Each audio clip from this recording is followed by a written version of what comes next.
L'arbitro, area affollatissima, attenzione, e c'è il gol dell'Akragas, è stato il numero 3-1, facile. Paradossalmente siete riusciti a fare vostra la partita in inferiorità numerica, come mai?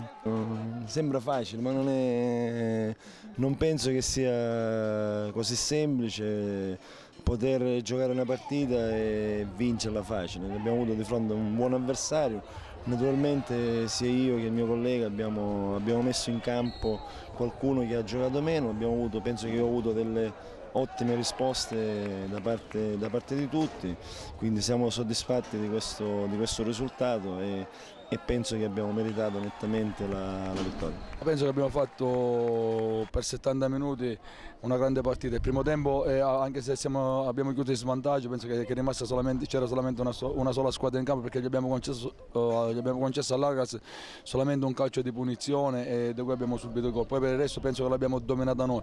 I 20 minuti del secondo tempo abbiamo pareggiato e chiaramente dopo, quando abbiamo preso, diciamo, il discorso del 2-1 su un'ingenuità nostra e poi magari la troppa generosità ci ha portato magari a cercare di riagguantare il risultato, sbilanciarci in avanti, e poi abbiamo preso, diciamo, il terzo gol in contropiede. Però al di là di questo va il merito ai ragazzi di aver fatto 70 minuti, una grande partita, di aver tenuto testa all'Akragas quando poi ha fatto entrare i vari Bonaffini, diciamo, i Criniti, di aver tenuto testa alla grande.